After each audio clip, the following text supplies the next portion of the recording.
Dans les années 1960, il fallait un appartement entier pour contenir un ordinateur. Sa mémoire, qui actuellement, une petite clé contient plus de mémoire que contenait un appartement entier en 1960.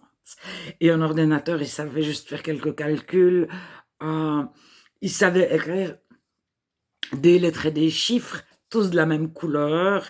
L'écran était d'une seule couleur. Les vidéos, les photos, l'image, le son, ça n'existait pas. Alors, si vous demandez à Steve Jobs, à Bill Gates ou encore à Linus Torvalds, l'évolution de l'ordinateur, qu'est-ce qu'il a appris? Alors actuellement, votre téléphone doit avoir la reconnaissance vocale, il apprend votre voix, mais il a un programme qui est conçu pour apprendre votre voix, pour la mémoriser, etc., la reconnaître. Mais si vous lui enlevez le programme reconnaître la voix, votre téléphone n'apprend rien. C'est parce qu'il y a eu des ingénieurs, des passionnés, des informaticiens, souvent sans diplôme aucun, qui bidouillaient des heures, des nuits entières de leur garage et qui ont fait passer des écrans noir-blanc aux écrans couleur. À la base, un ordinateur, c'est un fil électrique de cuivre avec des pulsions chargées, non chargées. 1, 0, chargé, non chargé. Et avec 1, 0, on fait des bytes de 8. Et on arrive à V, à 20, avec 265 combinaisons, à avoir un ordinateur Web 1. Alors maintenant, on a multiplié par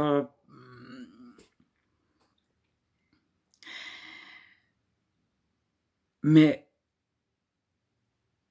il a fallu l'imagination, l'intelligence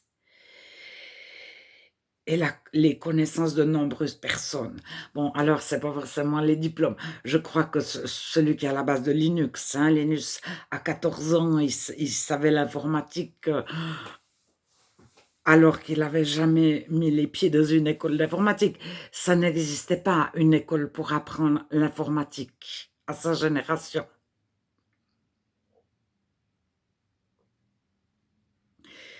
Alors,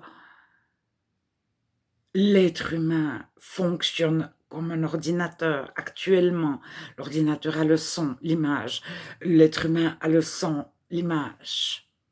L'être humain, il est fait de particules chargées, non chargées. Et à cause de particules chargées, non chargées, l'être humain est. Maintenant, on fait de la robotique, on imite vaguement la main en faisant une pince à 3 doigts. On en est au premier balbutiement. Et les yeux, même si on fait des téléobjectifs super puissants, etc.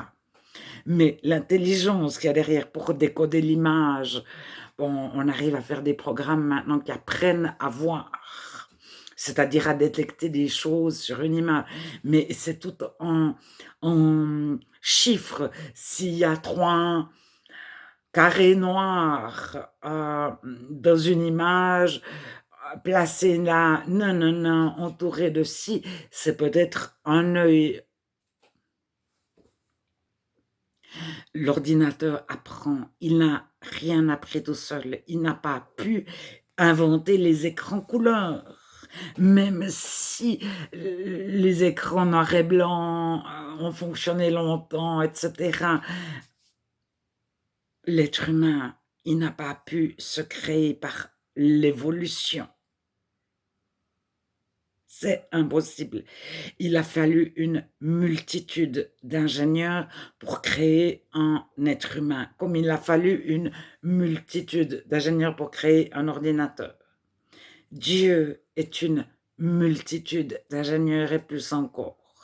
Qu'as-tu que tu n'aies reçu, écrivait l'apôtre Paul.